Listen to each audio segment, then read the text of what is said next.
إنا نحن نزلنا الذكر وإنا له لحافظون وقال النبي صلى الله عليه وسلم خيركم من تعلم القرآن وعلمه وقال تعالى يا أيها الذين آمنوا صلوا عليه وسلموا تسليما يا اللهم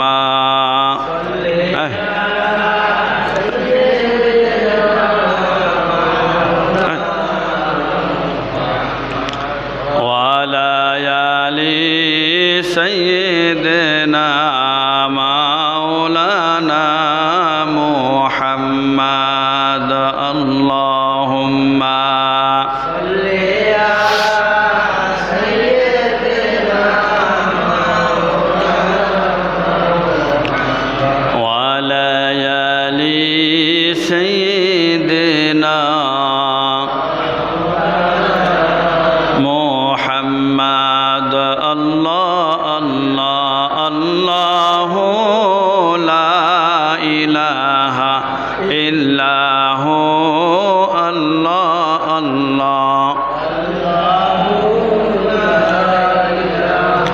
إلا هو لا إله إلا الله لا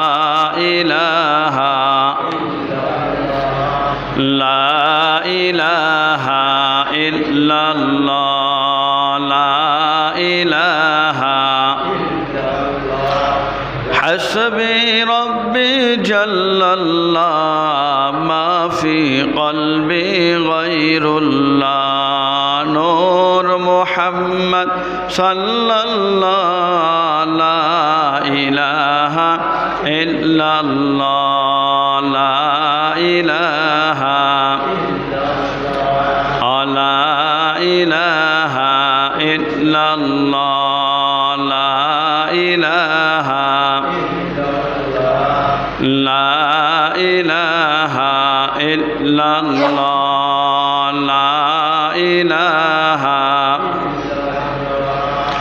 لا إله إلا الله لا إله لا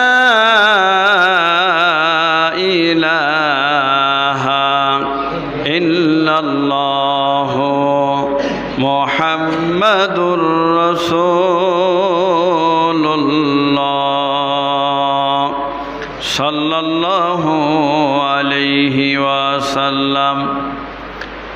আলহামদুলিল্লাহ, মহান রব্বুল আলামিনের দরবারে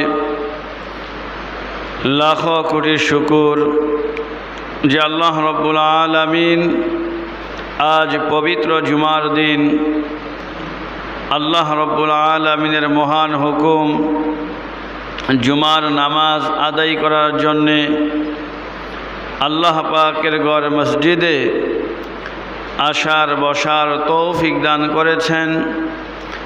সেই মহান স্রষ্টার দরবারে শুকরিয়াতান সকলে বলি আলহামদুলিল্লাহ। লাখো কোটি দুরূদ ও সালাম বর্ষিত হোক আমার আপনার পেয়ারা নবী মুহাম্মদুর রাসূলুল্লাহ সাল্লাল্লাহু আলাইহি ওয়াসাল্লামের উপর। আল্লাহ রব্বুল আলামিন আমাদেরকে ইসলাম ধর্মে কবুল করেছেন, আমাদেরকে মহামূল্যবান এক কিতাবের মাধ্যমে আল্লাহ তাআলা সম্মানিত করেছেন, যেই কিতাবটির নাম হচ্ছে কোরআনুল কারীম। যেই কোরআনের এত মর্যাদা, যেই কোরআনের এত সম্মান, যেই কোরআনের এত ইজ্জত, আল্লাহর রাসূল সাল্লাল্লাহু আলাইহি ওয়াসাল্লাম বলেন খায়রুকুম মান তাআল্লামাল কুরআনা ওয়া আল্লামাহু। বিশ্বনবী বলেন, পৃথিবীর মধ্যে যত প্রকারের মানুষ আছে, যত ধনী, যত কোটিপতি, যত উন্নত রাষ্ট্রের মানুষ হোক না কেন, আল্লাহর রাসূল বলেন সবচাইতে উত্তম ভালো ওই ব্যক্তি যেই ব্যক্তি আল্লাহ রাব্বুল আলামিনের মহাগ্রন্থ আল কোরআনুল কারীম শিক্ষা করেন এবং মানুষকে শিক্ষা দেন। কোন সুবহানাল্লাহ। দুনিয়ার কোনো মানুষের কথা নয়, রাসূল নিজেই বলেছেন একজন কোরআন পড়নেওয়ালা সে যত গরিব ঘরের সন্তানই হোক না কেন, সে কোরআন শিখেছে, মানুষকে শেখাচ্ছে, বিশ্বনবী বলেন তার চাইতে উত্তম মানুষ আল্লাহর জমিনে আর কেউ নাই। কোন সুবহানাল্লাহ। এই কোরআন যারা শিখে, এই ইলম যারা অর্জন করে, তাদেরকে বলা হয় তলবে ইলম। এই তলবে ইলমদের এত মর্যাদা, রাসূল করিম সাল্লাল্লাহু আলাইহি সাল্লাম বলেন আল্লাহ তাআলার সৃষ্টির মধ্যে একটি দল আছে যাদেরকে বলা হয় ফেরেশতা। কি বলা হয়? এই ফেরেশতারা হচ্ছে নূরের তৈরি, যারা আল্লাহর নাফরমানি বলতে কিছুই তারা বুঝে না, শুধুমাত্র আল্লাহ পাকের ইবাদত করা জানে, গুনাহ কি জিনিস তারা বুঝে না। এই কোরআন শিখনেওয়ালা তলবে ইলম এত মর্যাদা তাদের। রাসূল বলেন এই তলবে ইলমরা যখন রাস্তা দিয়ে হেঁটে যায়, ওই সকল ফেরেশতারা যাদের জীবনে কোনো রকমের গুনাহ নাই, তাদের নুরানি পাখাগুলো ওই তলবে ইলম ছাত্র ছাত্রীদের পায়ের নিচে বিছায়া দেয়। কোন সুবহানাল্লাহ। তাহলে পৃথিবীর এমন কোনো ধনাত্ম ক্ষমতাশীল মানুষের কথা এসেছে কোনো দুনিয়ার ইতিহাসে কোন, ইসলামের ইতিহাসে কোন, যে দুনিয়ার কোনো বিদ্যা অর্জন করতে গেলে, আরে ফেরেশতা তো দূরের কথা, দুনিয়ার মানুষই তো তাদের পিছনে পায়ের তলে কোনো কিছু বিছায় দেয় না। এই থামাও। ঠিক তেমনিভাবে বোঝানোর উদ্দেশ্য হলো আল্লাহর কালামের এত মর্যাদা, কোরআনের এত পাওয়ার, কোরআনের এত দাম, কোরআনের এত মূল্য, এই কোরআনের এত মর্যাদা। নবীজি বলেন কিয়ামতের দিন যারা এই কোরআনের জ্ঞান অর্জন করে আলেম হয়েছে, হাফেজে কোরআন হয়েছে, তলবে ইলম যারা, এই সমস্ত আলেম ওলামা, তলবে ইলম, হাফেজে কোরআন, তাদের মা বাবার কপালে আল্লাহ রব্বুল আলামিন খুশি হয়ে কিয়ামতের ময়দানে দুনিয়ার সূর্য আর কিসের আলো হয়? এক দেশ আলোকিত হলে অন্য দেশ অন্ধকার থাকে, ঠিক কিনা? এখন বর্তমান বাংলাদেশে মনে করেন যে এখন রৌদ্র দিন, সূর্য তাকে আলো দিয়েছে, কিন্তু ইটালির দিক দিয়ে আবার অন্ধকার রাত্র, একসাথে গোটা দুনিয়া আলোকিত করতে পারে না। আল্লাহর হাবিব বলেন আল্লাহর কোরআনের ইলম যারা অর্জন করে, ইলম যারা শিখে, তাদের কি মর্যাদা, এর তো কোনো শেষ নাই। শুধুমাত্র যেই সমস্ত মা বাবাগুলো আল্লাহর কোরআন সন্তানদেরকে শেখানোর জন্য মাদ্রাসায় দিয়েছেন, ইলম শিখাইছেন, কোরআনের জ্ঞান অর্জন করিয়েছেন, এই সমস্ত মা বাবা, হোক সে মূর্খ, হোক সে লেখাপড়া জানে না, শুধুমাত্র একটাই কারণ, তার সন্তানাদিদেরকে আল্লাহর এই মহাগ্রন্থ কোরআনুল কারীম তারা শিখানোর কারণে কিয়ামতের ময়দানে কোটি কোটি মানুষের সামনে এই দুনিয়ার সূর্যের চাইতে আরো কোটি কোটি গুণ বেশি পাওয়ারফুল একটা সূর্য, একটা নূরের মুকুট ওই সমস্ত মা বাবাদের মাথায় পরায়া দিবে যারা দুনিয়াতে তাদের সন্তানদেরকে আল্লাহর কোরআন শিখাইছে। কোন সুবহানাল্লাহ। তাহলে বুঝেন কত দাম এই কোরআনের। এই কোরআনের যারা শিখে তাদের কত মর্যাদা। বলছে 6666 আয়াতে কারিমা কোরআনের, কিয়ামতের ময়দানে সবচাইতে উঁচু জান্নাত হবে ৬,৬৬৬ তলা। কোন সুবহানাল্লাহ। কোরআনে হাফেজরা একটা আয়াত তেলাওয়াত করবে, অটোমেটিক একতলা উপরে চলে যাবে। আরও একটা আয়াত তেলাওয়াত করবে, আরও একতলা উপরে যাবে। এইভাবে করতে করতে গো ৬,৬৬৬ আয়াত পড়বে তো হাফেজে কোরআন ৬,৬৬৬ তলা ভবনে থাকবে। কোন সুবহানাল্লাহ। আমার ভাইয়েরা, একজন কোরআনের এলেম যারা অর্জন করেছে তাদের কত মর্যাদা, তাদের উসিলায়, একজন হাফেজে কোরআনের উসিলায় একটা রাষ্ট্রকে আমার আল্লাহ ঈমানওয়ালা বানায় দিছে। কোন সুবহানাল্লাহ। বিশ্ববিখ্যাত পর্যটক আল্লামা ইবনে বতুতা রহমাতুল্লাহি আলাইহি তিনি একটা ঘটনা তার কিতাবের মধ্যে লিখেছেন।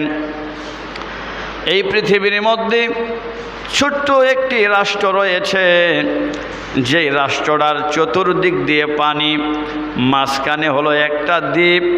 এই দ্বীপটার নাম হলো মালদ্বীপ। নাম কি আপনারা শোনেন নাই? এই মালদ্বীপ একটা ছোট্ট শহর, যার চতুর্দিকে শুধুমাত্র পানি আর পানি, সাগর আর সাগর। ওই জায়গার মধ্যে আল্লামা ইবনে বতুতা রহমাতুল্লাহি আলাইহি একবার সফরে গিয়েছেন। ওখানে যাওয়ার পরে দেখতেছেন আজানের সময় হওয়ার সাথে সাথে বিভিন্ন মসজিদ থেকে আজানের আওয়াজ আসতেছে। কোন সুবহানাল্লাহ। আল্লামা ইবনে বতুতা রহমাতুল্লাহি আলাইহি মনে মনে ভাবতে লাগলেন, ব্যাপারে কি? এই গভীর সাগরের মধ্যখানে আল্লাহর কোনো পয়গাম্বর আসে নাই, কোনো সাহাবায়ে কেরামও আসে নাই, তাহলে এই জায়গার মানুষ কিভাবে আল্লাহর পরিচয় পাইল? কিভাবে আমার রবের ঠিকানা পাইল? কিভাবে এখানে মসজিদ হলো? কিভাবে এই রাষ্ট্রটা মুসলমান রাষ্ট্র হলো? আমার একটু জানার বিষয় আছে। আল্লামা ইবনে বতুতা রহমাতুল্লাহি আলাইহি মানুষের কাছে জিজ্ঞাসা করলে মানুষ একটা ঘটনা তাকে শোনাইলেন। যেই ঘটনাটা শোনার পরে তিনি অবাক হয়ে গেলেন। কোন সুবহানাল্লাহ। আল্লামা ইবনে বতুতা তিনি তার কিতাবের মধ্যে লেখেন, আরব দেশ থেকে চীনের উদ্দেশ্যে একটি জাহাজ রওনা হয়েছে। সাগরের মধ্যখানে এসে প্রবল ঝড়ের কবলে পড়ে ওই জাহাজটা সমুদ্রের মধ্যে ডুবে গেল। ডুবে যাওয়ার সাথে সাথে ওই জাহাজের মধ্যে যত যাত্রী ছিল সবগুলো যাত্রী নদীর মধ্যে, সাগরের মধ্যে মৃত্যুবরণ করল। ওই সাগরের মধ্যে 10 থেকে 13 বৎসরের একটা বাচ্চা ছিল। যেই বাচ্চা ছিল আল্লাহ রাব্বুল আলামিনের কোরআনের 30 পারা হাফেজ। কোন সুবহানাল্লাহ। এই হাফেজে কোরআনের নাম আল্লামা ইবনে বতুতা রহমাতুল্লাহি আলাইহি তার কিতাবের মধ্যে লেখেন, তার নাম হলো আবুল বারাকাত। আবুল বারাকাত 10 থেকে 13 বৎসরের একটা বাচ্চা একটি কাঠের মধ্যে বেশে বেশে তিনি রওনা করলেন। যেই কোনো সময় মৃত্যু হতে পারে। হাফেজে কোরআন যখন দেখলো তার ডানেও কেউ নাই, বামেও কেউ নাই, নিঃসন্দেহে মৃত্যুবরণ করতে হবে। এই সময় তার মনে হয়ে গেল, আহারে আমি তো 30 পারা কোরআনের হাফেজ।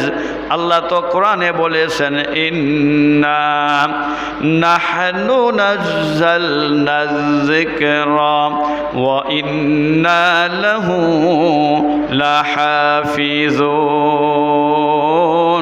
আল্লাহ পাক বলেন, আমি কোরআন নাজিল করেছি, এই কোরআনের হেফাজত করার দায়িত্ব আমি আল্লাহ নিজেই নিয়েছি। কোন সুবহানাল্লাহ। 13 বছরের শিশু হাফেজে কোরআন হাফেজ আবুল বারাকাত আল্লাহকে ডাক দিয়ে কয়, মালিক এই বিপদের সময় সাহায্য করার মতো কেউ নাই। ওগো আল্লাহ, আমার ভিতরে তো তোমার 30 পারা কালাম আছে। আল্লাহ, এই মুহূর্তে তুমি আমাকে সাহায্য করো। কোন সুবহানাল্লাহ। আপনাদের কাছে বাজান জানতে চাই, বিপদের সময় যদি কেউ আল্লাহকে ডাকে, আল্লাহ তাকে সাহায্য করেন কি করেন না বলেন? পৃথিবীর কেউ যখন আবুল বারাকাতের আওয়াজ শুনে নাই, কিন্তু আমার আরশের মালিক আল্লাহ ওই আবুল বারাকাতের আওয়াজ ঠিকই শুনেছেন। আল্লাহ তো এমন একটা আল্লাহ, এমন রব, এমন মালিক, রাত্রের গভীরেও যদি কেউ বিপদে পড়ে, গভীর অন্ধকারে সমুদ্রের তলদেশও যদি একটা মৎস্য, যদি একটা প্রাণীও যদি বিপদে পড়ে আমার আল্লাহকে ডাক দেয়, আমার আল্লাহর সাহায্য সঙ্গে সঙ্গে ওই জায়গায় পর্যন্ত পৌঁছায়া যায়। কোন সুবহানাল্লাহ।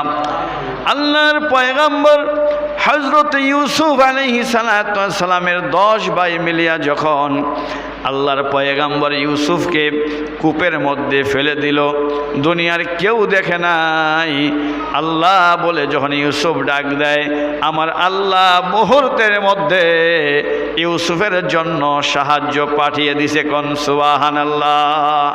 হযরত ইউনূস সমুদ্রের মধ্যে যখন তাকে ফেলে দেওয়া হলো, আল্লাহ রাব্বুল আলামিনকে ডাক দিতে দেরি, আমার আল্লাহ সমুদ্রের মাছ তার পেটের মধ্যে ইউনূসেরকে সাহায্য করলেন। কোন সুবহানাল্লাহ।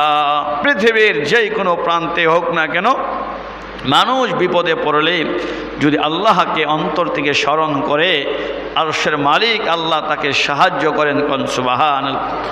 হাফেজ আবুল বারাকাত আল্লাহকে ডাক দিলেন, আল্লাহ পাক ওই কাঠের মধ্যে তাকে অচেতন করে ফেললেন, সে ঘুমিয়ে গিয়েছেন।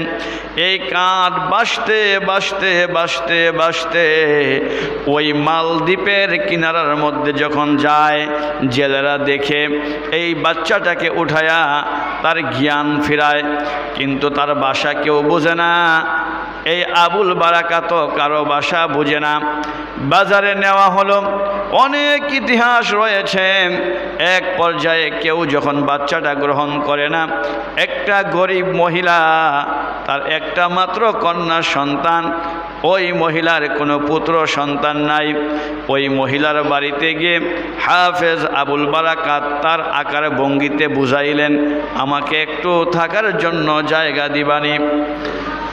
যেই কোনোভাবে ওই গরিব মহিলার বাড়িতে হাফেজ আবুল বারাকাত রহমাতুল্লাহি আলাইহি থাকতেছেন। বন থেকে কাঠ কেটে বাজারে বিক্রি করে সেও খায়। ওই মহিলাকে মা ডাকে, মহিলা তাকে সন্তানের মতো লালন পালন করে। মহিলার মেয়ে হাফেজ আবুল বারাকাতকে ভাই বলে, আর সেও তাকে বোনের মতো দেখে। এইভাবে করতে করতে হাফেজ আবুল বারাকাতের জীবন চলতেছে। কোন সুবহানাল্লাহ। এইভাবে করতে করতে আস্তে আস্তে প্রায় এরকম 6 মাসের মতো পার হয়ে যাচ্ছে। সেও মালদ্বীপের ভাষা মোটামুটি বুঝতেছে, কিন্তু সে যে একজন কোরআনে হাফেজ এই পরিচয় সে দেয় না, কারণ মালদ্বীপের সব মানুষ হচ্ছে অগ্নি পূজারী, বিধর্মী, আল্লাহ বলতে তারা কাউকে চিনে না। এবার হাফেজে কোরআন একদিন বন থেকে কাঠ কেটে আনলেন। আনার পরে হঠাৎ করে তাকায় দেখে যেই মহিলা তাকে সন্তানের মতো লালন পালন করতেছে, যেই বোন তাকে আপন ভাইয়ের মতো দেখতেছে, তার মাও কান্দে, তার বোনও চোখের পানি ফেলে ফেলে কান্দে। হাফেজ আবুল বারাকাত জিজ্ঞাসা করলো, মা 6 মাস পর্যন্ত পার হয়ে গেছে, তোমাদের বাড়িতে আসলাম, কত সুন্দর হাসি খুশি থাকতেছো, কিন্তু কোনো দিন তোমার চোখের মধ্যে পানি দেখি নাই, আজকে কেন তুমি কাঁদতেছো? তোমার মেয়েও কান্দে, কারণটা কি? এবার মা বুক ভরা ব্যথা নিয়ে চোখ ভর্তি জল নিয়ে বলতেছে, ও আবুল বারাকাত, তুমি তো মালদ্বীপের অবস্থা জানো না। আমাদের এই মালদ্বীপের একটা নিয়ম আছে। আমাদের এই মালদ্বীপের মধ্যে একটা ঘটনা ঘটে। বৎসরে এমন একটা রাত্র আসে, যেই রাত্রে সাগর থেকে খারাপ জিন্নাতের উৎপাত শুরু হয়ে যায়। ওই রাত্রে আমাদের এই মালদ্বীপের শত শত মানুষের প্রাণ হারায়, বাড়িঘর ধ্বংস করে দেয়। এই খারাপ খবি জিন্নাতেরা এইভাবে আক্রমণ করে বহু বৎসর ধরে। কিন্তু একবার আমাদের দেশের রাজা বাদশাহ তিনি গণকদেরকে বললেন, জ্যোতিষীদেরকে বললেন, কিভাবে আমাদের এই রাজ্যকে বাঁচানো যায়। গণকেরা গণনা করল, জ্যোতিষীরা জ্যোতিষবিদ্য পাঠ করে দেখলো খারাপ জিন্নাতেরা এইভাবে বছরে একটা রাত্র তারা আক্রমণ করে শত শত মানুষের প্রাণনাশ করে ফেলে, বাড়িঘর ধ্বংস করে ফেলে। ওখান থেকে যদি বাঁচতে চাও তাহলে প্রতি বছর একজন করে কুমারী মেয়ে, সুন্দরী যুবতী কুমারী মেয়ে যার এখনো বিয়ে হয় নাই, এরকম একটা সুন্দরী মেয়ে ওই সাগরের কিনারে একটা মন্দির আছে, ওই মন্দিরের মধ্যে রাখতে হবে, কিছু খাদ্য খাবার দিতে হবে। আর ওই রাত্রে, যেই রাত্রটা প্রতি বৎসর আক্রমণ করে, ওই কবি জিন্নাতেরা ওই মেয়েটার সাথে ফুর্তি করবে। এক পর্যায়ে মেয়েটাকে মৃত্যুবরণ করবে, মেয়েটাকে মেরে তারা চলে যাবে, তাহলে আমাদের দেশের কোনো ক্ষতি হবে না। এই কথা বলার পরে ওখান থেকেই শুরু হয়ে গেল প্রতি বৎসর যেই রাত্রটা চলে আসে, যেই রাত্র টাইম হয় যে অমুক রাত্রে জিন্নাতেরা আক্রমণ করবে, ওই রাত্রের গভীরে একজন করে কন্যা সন্তান ওই মন্দিরের মধ্যে রাখা হয়। আর রাত্রের 12টার পরে জিন্নাতরা তার সঙ্গে ফুর্তি আনন্দ করে ওই মেয়েটাকে মেরে তারা চলে যায়। কন্যা উজুবিল্লাহ। হাফেজ আবুল বারাকাতকে মহিলা বলতেছে, বাবারে, আমাদের দেশের সরকার বাদশাহ প্রত্যেকটা ঘরের সুন্দরী মেয়েদের একটা লিস্টি করছে, লটারিতে প্রত্যেক বছর যার নাম আসে ওই মেয়েটাকে বিনা শর্তে দিয়া দিতে হয় সরকারকে।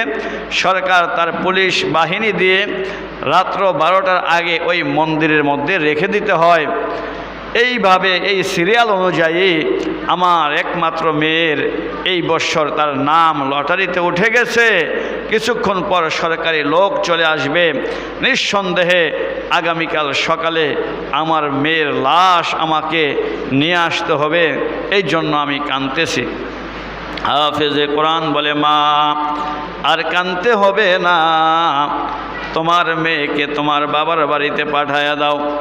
আমি ছোট্ট মানুষ, আমার দাড়িও হয় নাই, মোছও জ্বালায় নাই, সুতরাং তোমার মেয়ের পোশাকগুলো আমাকে পরায়া, আমাকে সুন্দর করে সাজায়া, আমাকে তোমার মেয়ের পরিবর্তে ওই মন্দিরের মধ্যে পাঠায়া দাও। মা বলতেছে, না বাবা, আমার তো সন্তান নাই, তোমাকে দেখে দেখে আমার জীবনটা পার করব। কয়, না মা, বলতেছে, আমার কাছে, আমার কলবের ভিতরে, আমার দেহের ভিতরে এমন একটা আধ্যাত্মিক শক্তি আছে, যেই শক্তির নাম হলো আল্লাহর 30 পারা কোরআন। কোন সুবহানাল্লাহ। ও মা, এতদিন পর্যন্ত তোমার কাছে আমার পরিচয় গোপন রেখেছি, আমি একজন মুসলমান, আমার ধর্ম হলো ইসলাম, আমার পেটের ভিতরে 30 পারা কোরআন আছে।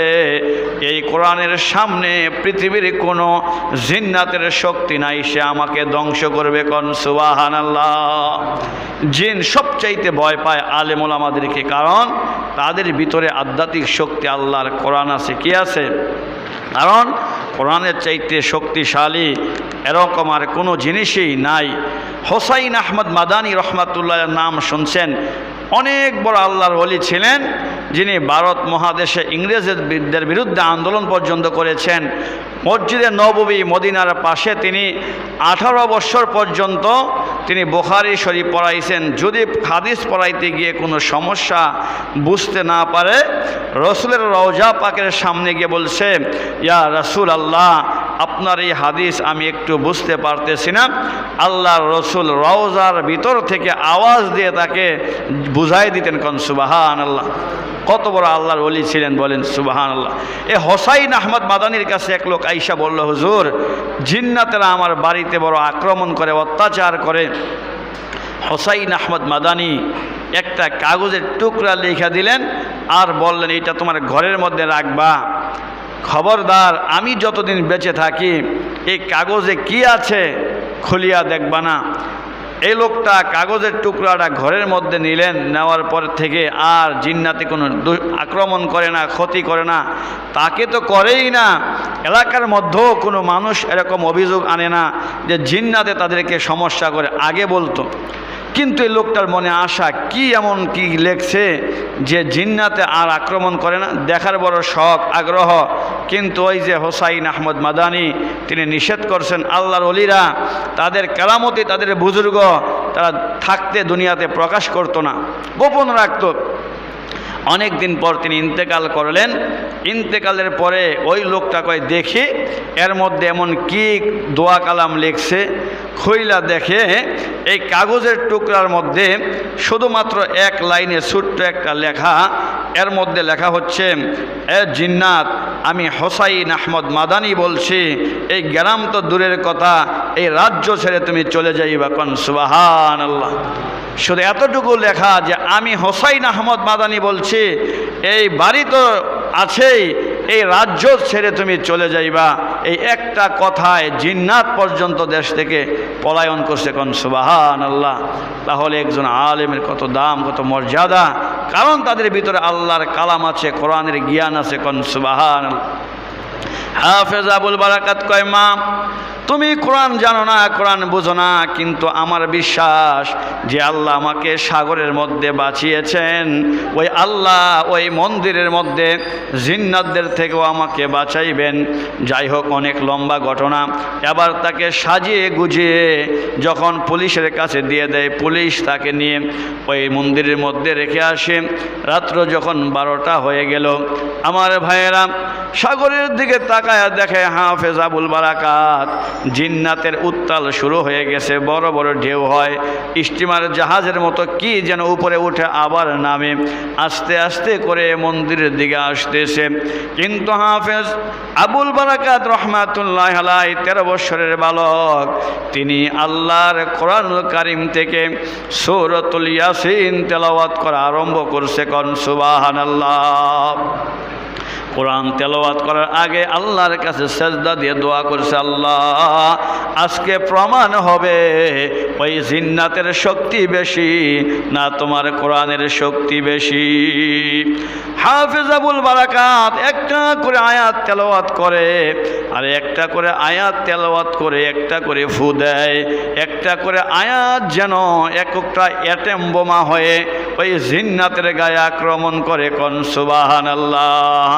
এইভাবে জিন্নাত কাছে আসতে চায়, আর তিনি সূরা ইয়াসিন তেলাওয়াত করে ফু দেয়, আর জিন্নাতের গায়ে গিয়ে একটা বোমের মতো আক্রমণ করে। এইভাবে করতে করতে ফজরের আগ পর্যন্ত জিন্নাতদের সঙ্গে এমন যুদ্ধ করলেন আল্লাহর কোরআন দিয়ে, ওই জিন্নাত চিরজীবনের জন্য আর কোনোদিন ওখানে আসে নাই। কোন সুবহানাল্লাহ। সকালবেলা প্রশাসনের লোক গেছে, মরা লাশ আনবে প্রতি বছর যেইভাবে আনে। হাফেজ আবুল বারাকাত মেয়েদের পোশাক খুলে পুরুষের পোশাক পরলেন, গিয়ে দেখতেছে ওই মন্দিরের মধ্যে কি নাই, কোনো মেয়ে নাই, এখানে একটা জীবিত 10 থেকে 13 বছরের একটা যুবক দেখা যায়। কোন সুবহানাল্লাহ। বলছে, কি ব্যাপার তুমি এখানে? কয়, হ্যাঁ। কয়, রাত্রে তো আমাকে আপনারা রেখে গেছেন। কয়, না, আমরা তো কন্যা সন্তান রেখে গিয়েছি। কয়, না, সে তো আমার বোন ছিল, সে নানির বাড়ি গেছে, আমি তার পোশাক পরে এখানে আসলাম। কয়, যদি তুমি এখানে থাকো তাহলে প্রতি বৎসরের ন্যায় তোমার তো মৃত্যু হলো না। কয়, আর কোনোদিন হবেও না এই জায়গায় কারো মৃত্যু, কারণ আমার ভিতরে এমন একটা আধ্যাত্মিক শক্তি আছে যার নাম হলো আল্লাহর মহাগ্রন্থ কোরআনুল কারীম। এই কোরআনের সামনে এই জিন্নাতের শক্তি বিনষ্ট হয়ে গেছে। কোন সুবহানাল্লাহ। আর কোনোদিন এই জিন্নাতেরা এই মালদ্বীপের উপরে আক্রমণ করবে না, কোনো মানুষের ক্ষতি করবে না। এবার এই খবর বাদশার কাছে যাওয়ার পরে বাদশাহ বলতেছে, যদি তোমার কোরআন সত্য হয়, তোমার রব সত্য হয়, তাহলে আমরা 1 বৎসর পর্যন্ত অপেক্ষা করব। আবার আগামী বৎসর ওই রাত্রটা আসার আগ পর্যন্ত যদি দেখি ঠিকই ওই রাত্রে কোনো মানুষ ওখানে আমরা পাঠাবো না, কোনো মেয়েকে ওই মন্দিরে পাঠাবো না, এরপরে যদি দেখি কোনো আক্রমণ না হয়, তাহলে বুঝবো তোমার যে রবের কালাম, সেই কালাম সত্য। 1 বৎসর অতিবাহিত হওয়ার পরে বাদশাহ ওই রাত্র আসলো।